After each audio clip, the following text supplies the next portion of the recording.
तो अपना जो पहला इंडिकेटर है वो है मूविंग एवरेज। तो मूविंग एवरेज क्या होता है? तो जैसे कि आप यहां पर देख सकते हो, ये जो चार्ट है उसके साथ दो अलग अलग कलर की लाइन चल रही है। तो वो जो लाइंस है वो जैसे जैसे कीमत आगे बढ़ती जाती है वो लाइंस आगे बनती जाती है। तो वो लाइंस को कहा जाता है मूविंग एवरेज।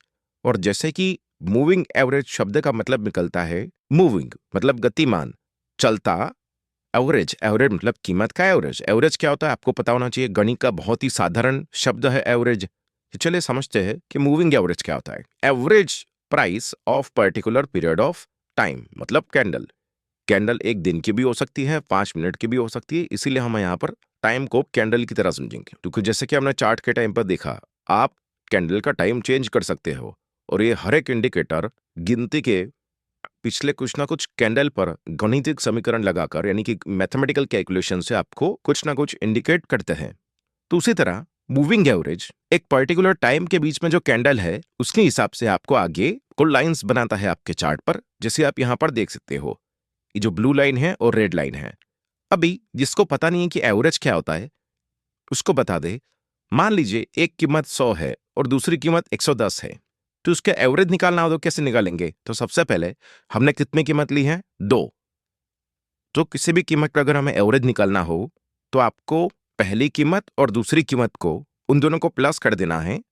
और कीमत कितनी थी? 2 थी ना, एक 100 थी और दूसरी थी 110। उसको 2 से डिवाइड कर लेना है, यानी कि 2 से हमें भाग लेना है। अभी 100 और 110 कितना होता है? 210 होता है।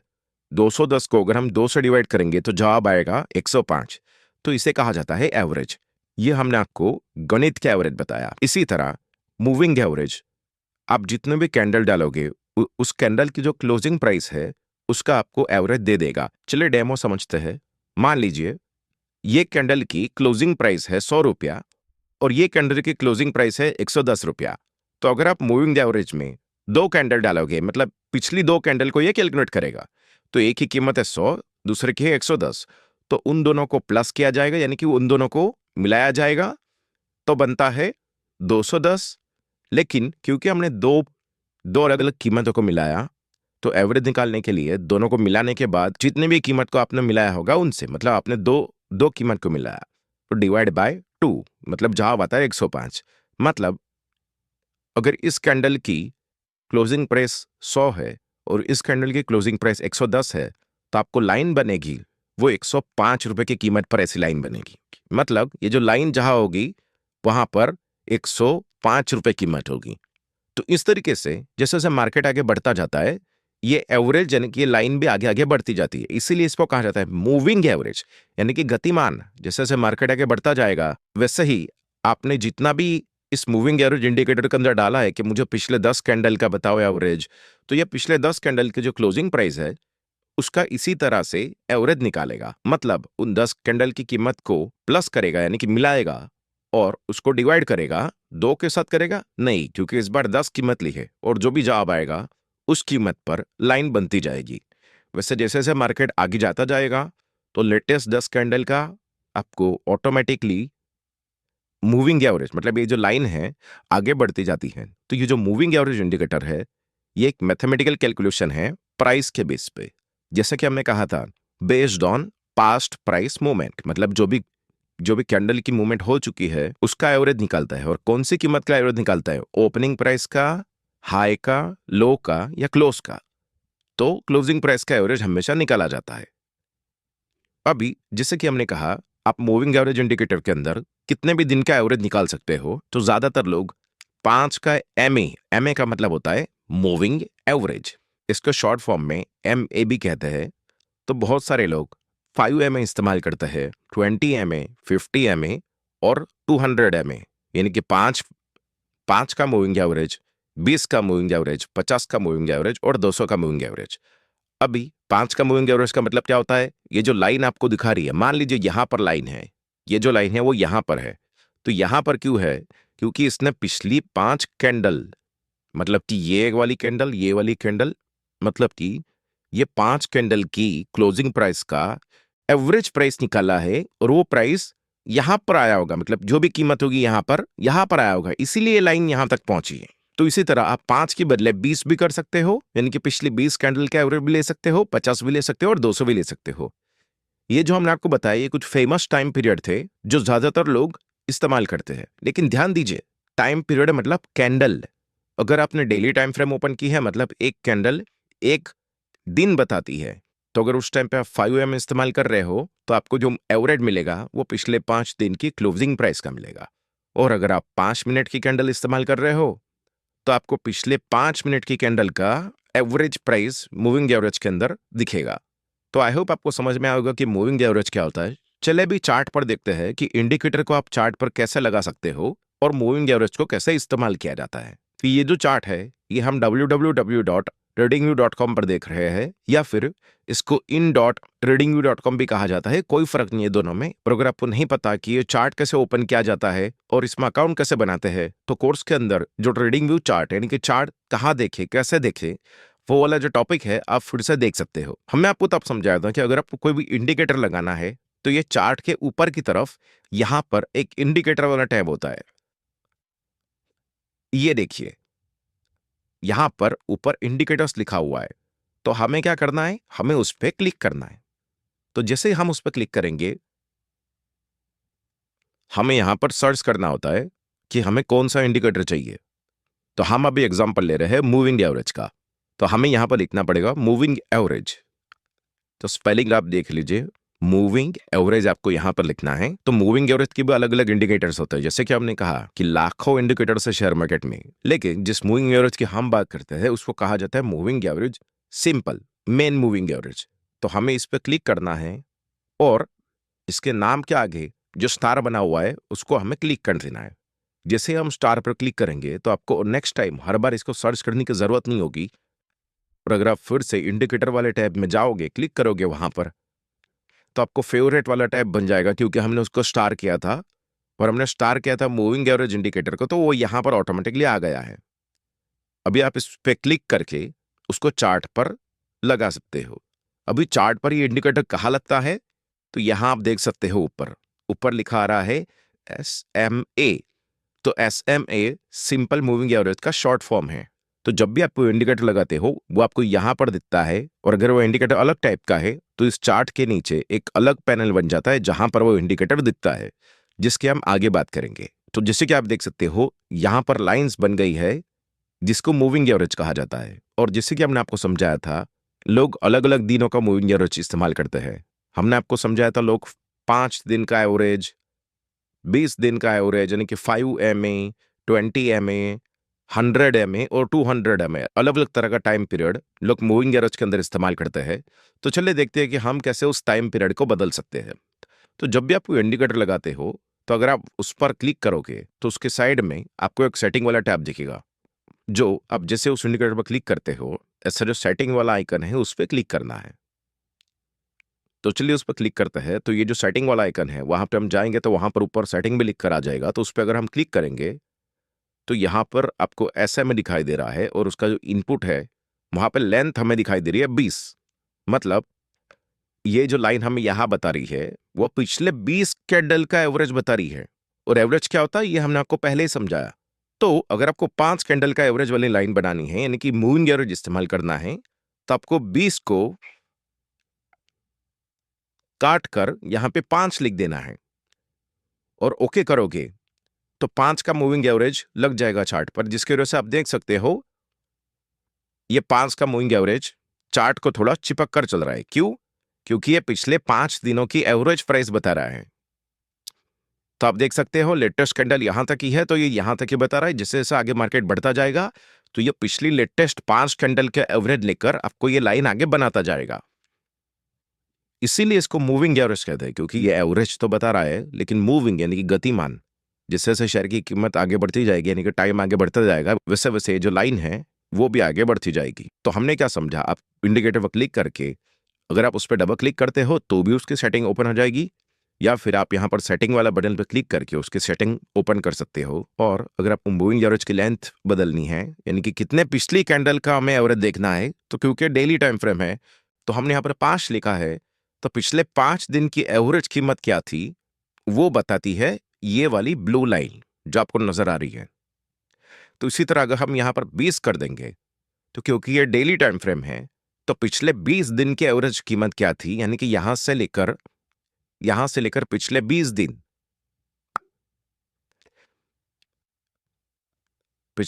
दिन, आप देख पा रहे होंगे, ये टोटल 20 दिन है। ध्यान दीजिए, जब भी हम टाइम पीरियड की बात करते हैं किसी भी इंडिकेटर के अंदर, तो दिन तारीख के अनुसार नहीं, बल्कि मार्केट कब खुला हुआ था उसके अनुसार समझा जाता है। और सिंपल सी बात है, शेयर मार्केट शनि रवि को बंद होता है, और अगर किसी दिन छुट्टी है, यानी कि कोई बड़ा त्योहार की वजह से हॉलिडे है, तो उस दिन भी शेयर मार्केट बंद होता है। तो जिस दिन शेयर मार्केट बंद होता है, उसको तो शेयर मार्केट का दिन माना ही नहीं जाएगा।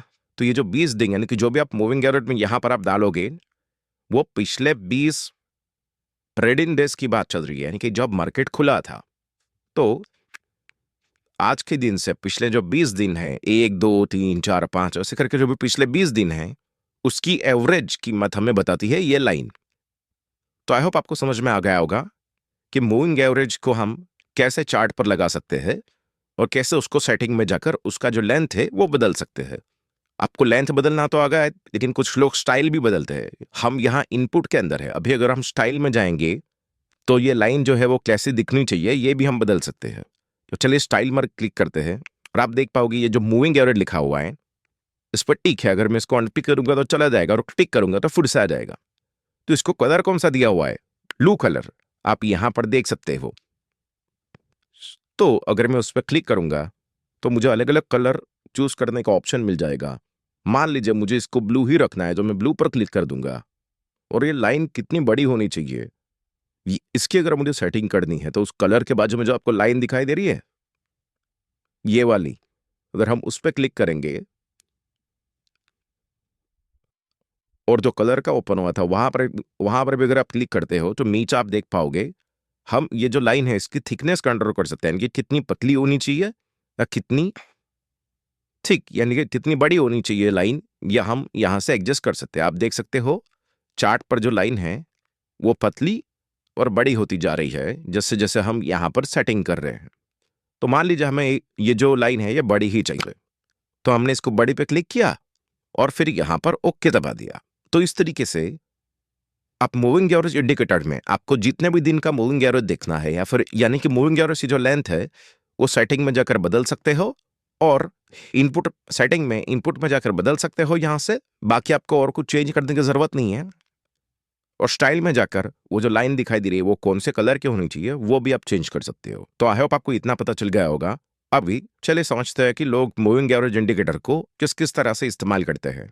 तो मूविंग एवरेज भी बढ़ता ही जाता है जैसे जैसे शेयर की कीमत बढ़ती जाती है, और जैसे ही शेयर की कीमत घटना शुरू करती है, तो वैसे ही धीरे धीरे मूविंग एवरेज की जो लाइन है वो भी नीचे की तरफ घटना शुरू करती है। लोग क्या करते हैं, अलग अलग लोग अलग अलग तरह का अलग अलग दिनों का मूविंग एवरेज इस्तेमाल करते हैं। अभी देखिए, अगर हम डेली टाइम फ्रेम पे है और हमने यहाँ पर लेंथ में 20 डाला हुआ है, मतलब हमें 20 दिन का एवरेज कीमत दिख रही है। लेकिन अगर हम टाइम फ्रेम, जैसे कि हमने कहा था, हम टाइम फ्रेम बदल सकते हैं।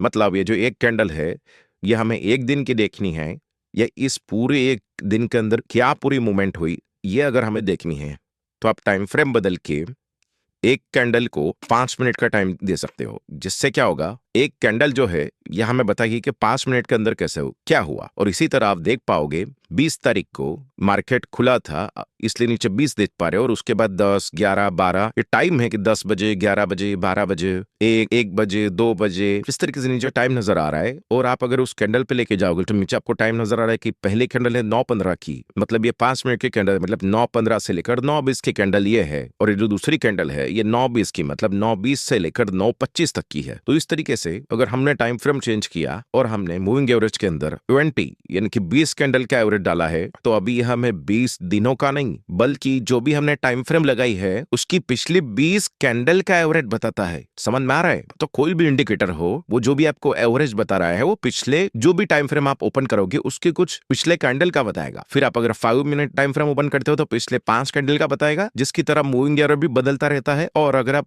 1 घंटे का टाइम फ्रेम ओपन करोगे तो मूविंग एवरेज आपको पिछले, क्योंकि हमने यहाँ पे 20 डाला हुआ है मूविंग एवरेज की सेटिंग में, तो ये मूविंग एवरेज आपको पिछले 20 घंटों के एवरेज कीमत का लाइन बनाकर आपको बता देगा। और इसी तरह अगर हम 1 वीक का टाइम फ्रेम लगाते हैं तो ये जो मूविंग एवरेज है ये पिछले एक वीक मतलब कि एक हफ्ते का टाइम फ्रेम लगाते हैं चार्ट के अंदर, मतलब एक कैंडल के अंदर एक हफ्ते में क्या हुआ वो पूरी मूवमेंट दिखाई दे रही है, और हमने उसके ऊपर लगाया है मूविंग एवरेज जो है 20 की वैल्यू का, मतलब पिछली 20 कैंडल का एवरेज ये हमें दिखा देगा। और क्योंकि अभी वीकली टाइम फ्रेम ओपन है, इसका मतलब ये जो लाइन बन रही है यहाँ पर, ये है पिछले 20 दिन, पिछले 20 हफ्तों का एवरेज प्राइस। तो इस तरह आई होप आपको समझ में आ गया होगा। जैसे जैसे आप टाइम फ्रेम बदलते हो वैसा वैसे ये मूविंग एवरेज भी बदलता रहता है। क्यों? क्योंकि मूविंग एवरेज आपको पिछले 10 कैंडल, क्योंकि मूविंग एवरेज आपने यहाँ सेटिंग में जाकर जितने भी कीमत डाली होगी, आप यहाँ पर 200 डालोगे तो आपने जो भी टाइम फ्रेम ओपन किया है और अभी डेली टाइम फ्रेम है, मतलब ये पिछले 200 दिन की एवरेज प्राइस क्या थी उसको माप कर लाइन बना देता है। और अगर हम यहाँ पर 100 डालेंगे और अभी टाइम फ्रेम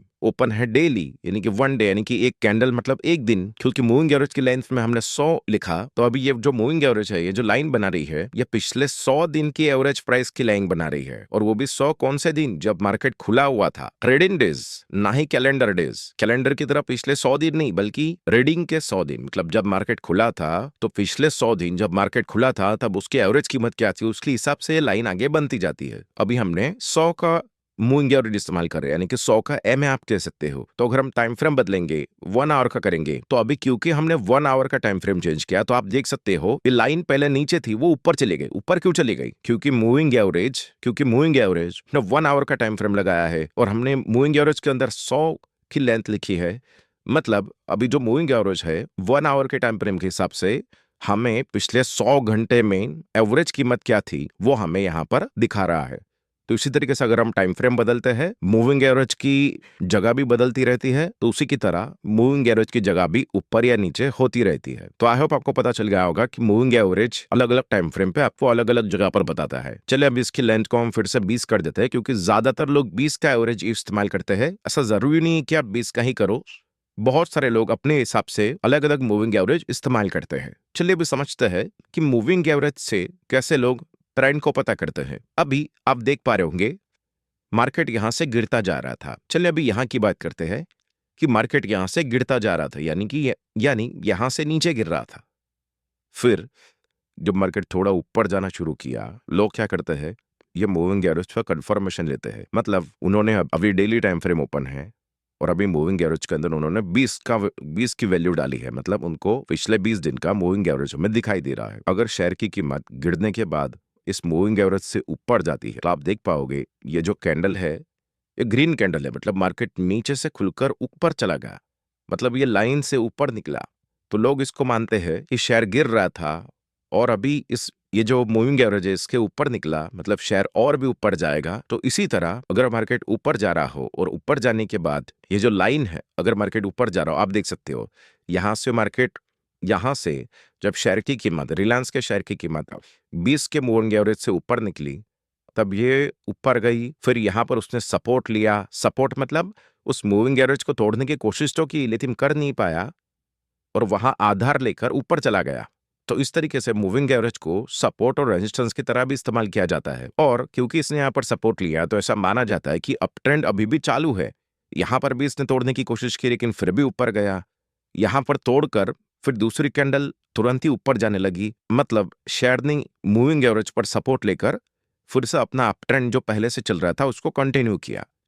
तो इस तरीके से अगर डाउन ट्रेंड में शेयर की कीमत ऊपर निकलती है मूविंग एवरेज के, तो वो बुलिश सिग्नल कहा जाता है और लोग यहां पर खरीदारी करते हैं। जब भी ऊपर जाकर वो शेयर की कीमत फिर से मूविंग एवरेज को टच करती है, तो वहां पे संभावना होती है कि वो वहां पर सपोर्ट लेगी, यानी अप ट्रेंड जारी रहेगा मूविंग एवरेज पर आने के बाद। जैसे कि यहां पर हुआ, शेयर फिर से ऊपर जाना शुरू करेगा। और इसी की तरह अगर ये शेयर ऊपर जाने के बाद मूविंग एवरेज के नीचे जाता है, दिख रहा है आपको ये बड़ी वाली रेड कैंडल नीचे जाता है, तो ऐसा माना जाता है कि जो अप ट्रेंड चल रहा था वो अभी खत्म हो गया है और अभी डाउन ट्रेंड यानी कि मार्केट में गिरावट शुरू होगी और उसे सेल सिग्नल माना जाता है। मतलब मार्केट नीचे गिरेगा, ऐसा मानकर लोग यहाँ शॉर्ट पोजीशन या सेल पोजीशन बनाते हैं। जैसा कि हमने कहा, मार्केट ऊपर चले जाने के बाद अगर फिर से वो लाइन पर आता है तो वहां पर सपोर्ट ले सकता है। वैसे ही यहां पर आप देख सकते हो, जब मार्केट ने, शेयर की कीमत ने उस मूविंग एवरेज के नीचे तोड़ा, उसके बाद जब फिर से उस लाइन के पास आया, यहां पर आप देख पा रहे होंगे, तो उसको ऊपर की तरफ तोड़ने की कोशिश तो की लेकिन वहां पर रुकावट थी, यानी कि वहां पर उसने रुकावट ली, मतलब रेजिस्टेंस फेस किया, और ये मूविंग एवरेज से ही शेयर की कीमत फिर से गिरी। और अगर आप लेटेस्ट की भी बात करोगे तो यहां पर फिर से उस लाइन के पास शेयर की कीमत आई और वहीं से शेयर की कीमत नीचे गिरना शुरू हुई। तो इस तरीके से अगर शेयर की कीमत गिर रही थी और उस मूविंग एवरेज से ऊपर निकलती है तो ऐसा माना जाता है कि ट्रेंड बदल गया है और वो एक बाय सिग्नल होता है, ग्रीन सिग्नल होता है, यानी कि शेयर को खरीदना होता है उस टाइम पर। और अगर फिर से वो शेयर मूविंग एवरेज पर आता है तो वो सपोर्ट लेगा, यानी कि वहां पर आधार लेकर ऊपर जाएगा, ऐसा माना जाता है। लेकिन अगर उस लाइन से नीचे चला जाता है तो उसका सेल सिग्नल, यानी कि रेड सिग्नल, यानी कि शेयर बेचो, ऐसा सिग्नल हमें मिलता है। और फिर से जो शेयर की कीमत नीचे गिरने के बाद अगर फिर से उस लाइन पर आती है तो उसको तोड़ भी सकती है, लेकिन अगर नहीं तोड़ पाई तो वो जो मूविंग एवरेज है वो रेजिस्टेंस की तरह भी काम करता है, मतलब वहां से शेयर की कीमत फिर से गिर सकती है। तो आई होप आपको समझ में आया होगा कि कैसे मूविंग एवरेज ऊपर की तरफ क्रॉस होता है तो उसको बुलिश सिग्नल, और नीचे की तरफ मूविंग एवरेज को शेयर की कीमत काटती है। जब शेयर की कीमत गिरने के बाद मूविंग एवरेज को ऊपर की तरफ काटती है तो उसे बुलिश सिग्नल माना जाता है, और अगर नीचे की तरफ काटती है तो उसको बियरिश, यानी कि रेड सिग्नल माना जाता है। अगर ऊपर जाने के बाद वो शेयर की कीमत फिर से उस मूविंग एवरेज की लाइन पर आ रही है तो वहां पर आधार लेगी, यानी कि उसके पास शेयर की कीमत आकर फिर से ऊपर जा सकती है, ऐसा माना जाता है। यानी कि उसको सपोर्ट मिल रहा है, सपोर्ट मतलब आधार मिल रहा है उस मूविंग एवरेज की लाइन का, ऐसा मानकर अगर वो शेयर फिर से ऊपर जाता है तो माना जाएगा कि जो अप ट्रेंड पहले से चल रहा था वो चलता रहेगा। और अगर उसको तोड़ देता है तो ऐसा माना जाता है जो अप ट्रेंड चल रहा था वो डाउन ट्रेंड में अभी जा सकता है। और अगर डाउन ट्रेंड में जाने के बाद अगर ऊपर शेयर की कीमत फिर से जाती है उस लाइन के पास, तो वहां से दो चीजें हो सकती है।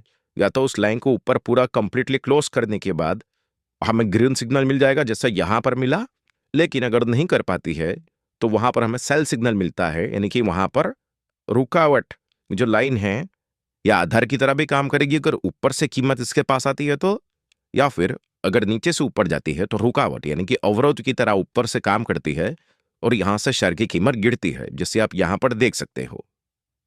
लेकिन अगर इसने ऊपर की तरफ तोड़ दिया होता और अच्छे से कीमत उसके ऊपर रही होती तो वो एक बुलिश सिग्नल होता है, जैसे कि यहां पर हुआ। तो इस तरीके से लोग एक सिंगल मूविंग एवरेज को इस्तेमाल करते हैं, लेकिन कुछ लोग क्या करते हैं, दो अलग अलग मूविंग एवरेज को इस्तेमाल करते हैं। और हमने जो आपको ये दो तरीके बताए, खरीदी, किसी भी शेयर में खरीदी और बेच, उसके भी अलावा एक अलग सिग्नल बनाते हैं दो अलग अलग मूविंग एवरेज लगाकर।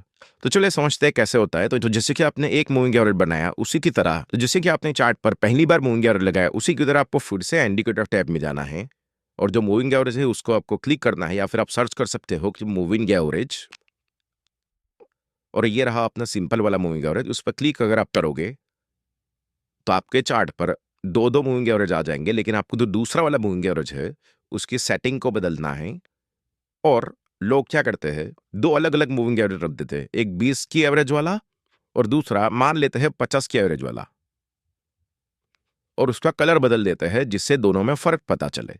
तो कलर बदलने के लिए वो आपको मूविंग एवरेज की सेटिंग में जाने का, स्टाइल में जाने का, और ये जो मूविंग एवरेज दिखाई दे रहा है वहां पर कलर पे क्लिक करके मान लेते हैं इसको हम रेड कलर देते हैं, और उसकी जो लाइन है इसको हमने थोड़ा बड़ा कर दिया जिससे दिखाई दे, और अभी ओके कर देते हैं। अभी आप देख पाओगे मूविंग एवरेज इंडिकेटर को कैसे इस्तेमाल किया जाता है, ये हमने आपको थोड़ी देर पहले समझाया। लेकिन एक और तरीका है जिससे पता किया जाता है कि शेयर की कीमत अभी ऊपर जाएगी या नीचे जाएगी, यानी कि शेयर का ट्रेंड क्या है। शेयर पूरा ऊपर जाएगा मतलब अप ट्रेंड है, या शेयर नीचे जाएगा डाउन ट्रेंड है। ये पता करने के लिए दो अलग अलग आपको मूविंग एवरेज लगा देना है। एक मूविंग एवरेज की कीमत कम रखना है, मतलब मान लेते हैं इस केस में हमने 20 रखा, और उसको आपको ग्रीन या ब्लू जो भी कलर हो आप दे सकते हो, और जो भी आप दूसरा मूविंग एवरेज रख रहे हो उसको उससे बड़ा रखना है।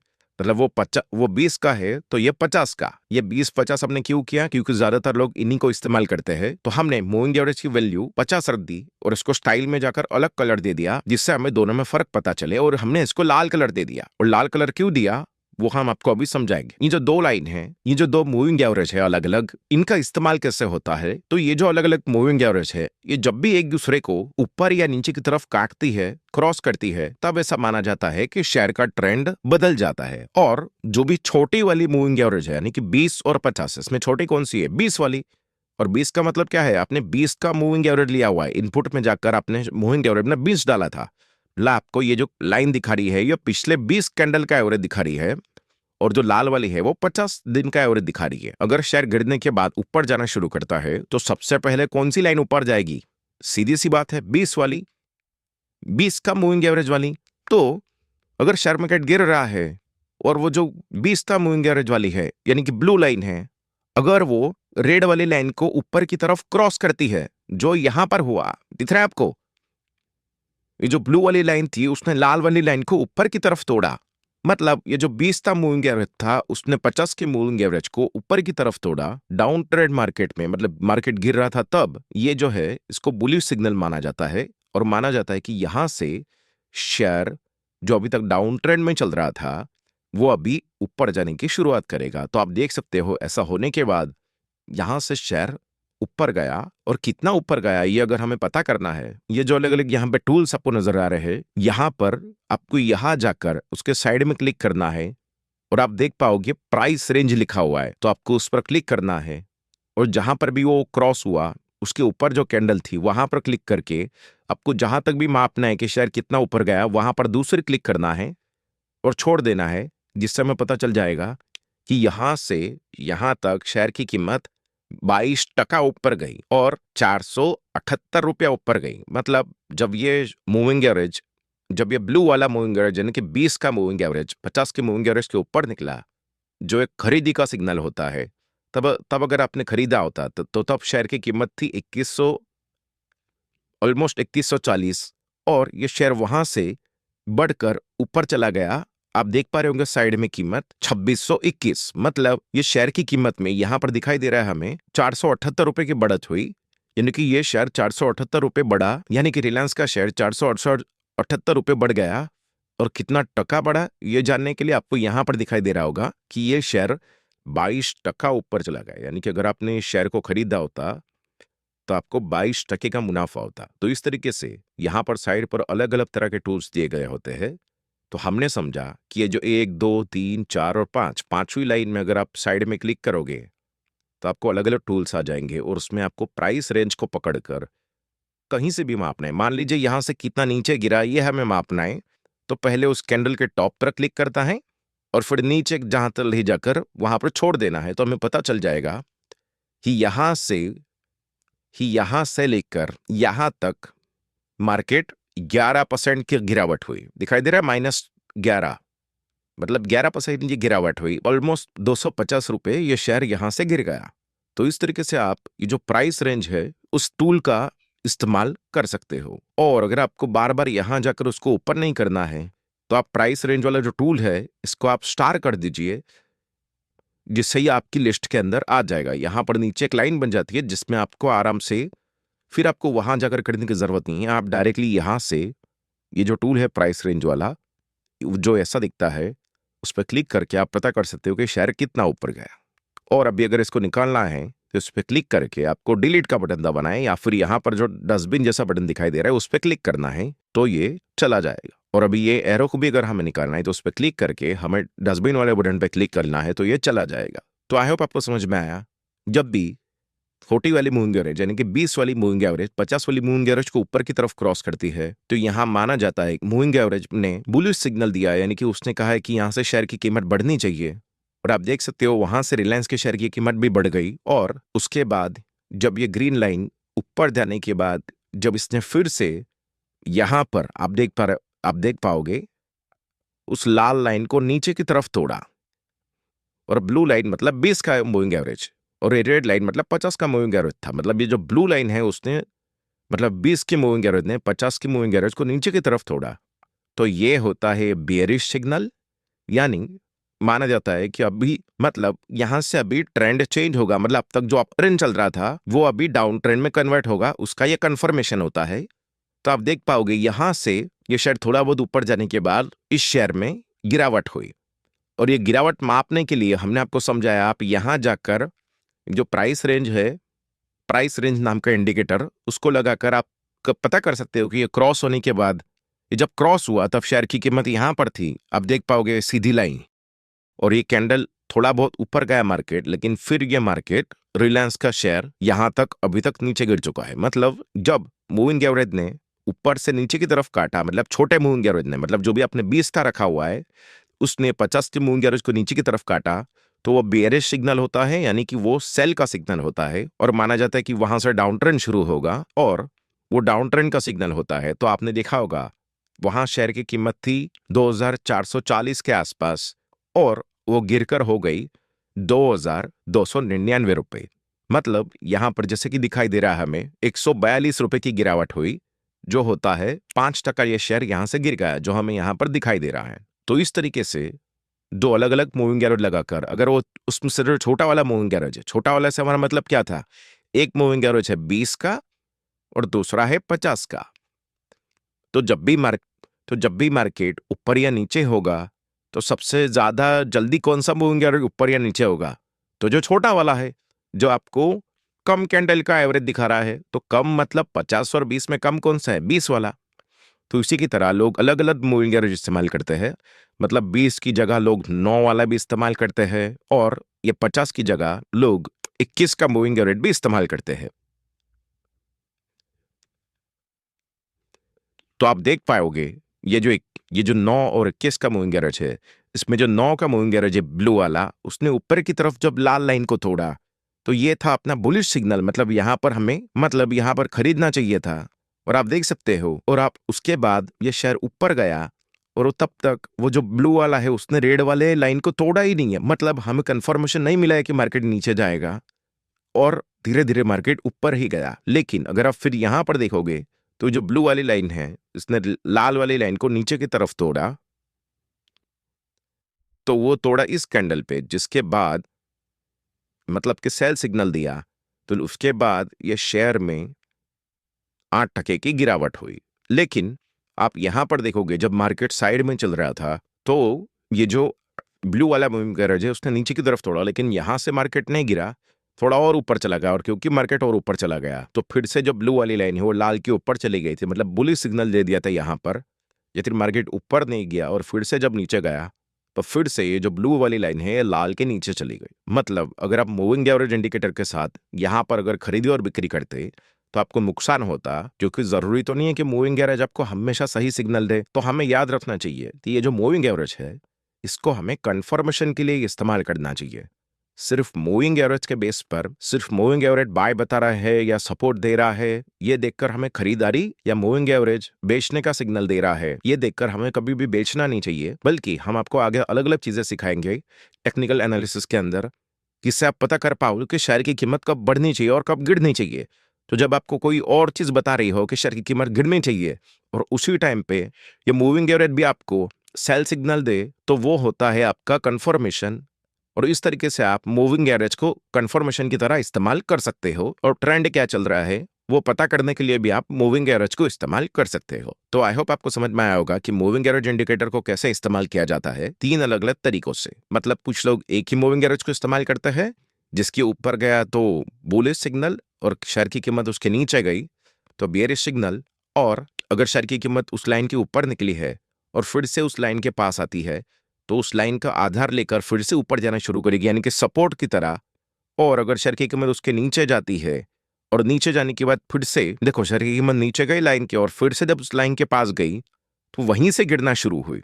मतलब उसको रुकावट की तरह भी इस्तेमाल किया जाता है, मतलब रेजिस्टेंस की तरह भी इस्तेमाल किया जाता है। लेकिन अगर ये शेयर की कीमत यहां पर इसको तोड़कर शेयर ऊपर चला जाता तो वो एक बुलिश सिग्नल होता। तो इस तरीके से भी लोग इस्तेमाल करते हैं। और जैसे कि हमें थोड़ी देर पहले समझा, दो अलग अलग मूविंग एवरेज लगाकर अगर छोटा वाला मूविंग एवरेज बड़े वाले मूविंग एवरेज से नीचे जाता है तो सेल का सिग्नल, और छोटा वाला मूविंग एवरेज बड़े वाले मूविंग एवरेज से ऊपर जाता है तो बाय का सिग्नल। इस तरीके से टोटल 3 तरीके से मूविंग एवरेज इंडिकेटर का इस्तेमाल किया जाता है। तो आई होप आपको समझ में आया कि मूविंग एवरेज इंडिकेटर का इस्तेमाल कैसे किया जाता है।